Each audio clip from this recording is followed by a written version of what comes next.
Dernière partie du bocal local avec les deux chroniqueurs de cette émission ce soir. Matt, salut Matt.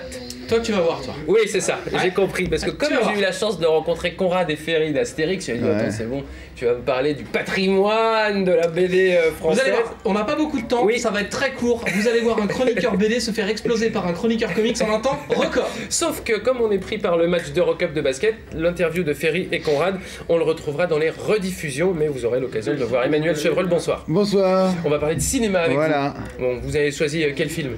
J'ai choisi deux films qui sont sortis cette semaine qui s'appellent The Walk et Lolo. On donne dans le grand public pour une fois. Et puis je parlerai de la sortie du 11 novembre du James Bond. Ouh, ça va envoyer du pâté James Bond. Alors allons-y mon petit Matt. Le comics, l'histoire des comics avec un grand H. Alors regardez comment je vais éclater.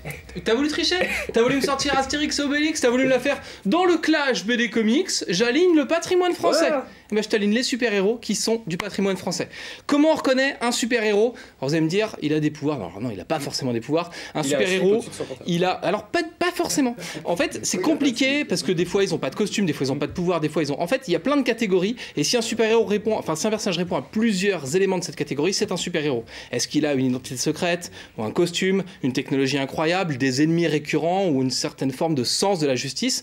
Sur ces 5 éléments, si un personnage répond à 3 critères, on peut dire que c'est un super-héros. Et ben figurez-vous que le premier personnage qui répond à 3 de ces critères est français. C'est ce qu'on apprend dans Super-héros, une histoire française, le gros pavé, tac. Où est-ce que... Ouais, hop, j'ai l'impression d'être dans une pub pour Nicolas, où est-ce qu'elle est la caméra?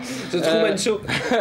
Du coup, voilà, ce qu'on apprend dans ce pavé, c'est l'histoire des personnages super-héroïques et qui sont des personnages français. Et vous allez me dire, oui, mais bon, on n'a pas parlé de super-pouvoirs. Et bien vous apprendrez dans ce bouquin que le premier personnage à avoir des super-pouvoirs est français. Mesdames, messieurs. C'est quoi, le Nyctalope? C'est le Nyctalope, qu'on appelait aussi l'homme truqué, voilà, et qui a complètement disparu des livres d'histoire. Quand on dit français, Matt, ça veut dire que ça a été créé par des Français ou ça... Attends, créé par des Français, publié par des Français, écrit en France et qui se déroule en France. Alors un peu de calme. Alors vous allez me dire, oui, mais bon, ça c'était le bon vieux temps de jadis. Je vous parle des formidables. C'est pas seulement des super-héros made in France, c'est des super-héros made in Sarthe. Alors là, on est dans du comics hyper classique. Non, il y a un méchant qui arrive.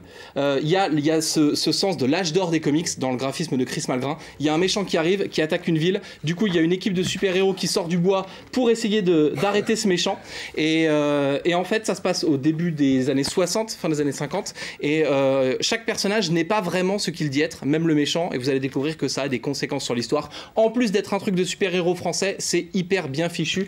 Chris Malgrin avec les Formidables et Xavier Fournier avec Super-héros, une histoire française. Vous les retrouvez vendredi en dédicace à la librairie L'Intrépide en centre-ville du Mans. Comme ça, je crois que je vous ai bien explosé. Et le petit bonus, si vous voulez savoir pourquoi... Très vite, parce qu'il ne va rester que 3 minutes justement, après. Vous allez voir pourquoi est-ce que les super-héros ont quitté... Pourquoi est-ce que les super-héros ont quitté la France et sont partis aux États-Unis? La réponse est dans La Brigade Chimérique. Ça vient d'être réédité aux éditions de La Talente. C'est une BD, mais ça parle de super-héros et c'est formidable. Ça s'appelle La Brigade Chimérique. Merci beaucoup. Vous avez donc 3 minutes, Emmanuel, pour nous parler. Mais c'est pas de ma faute, c'est le match de l'Eurocup.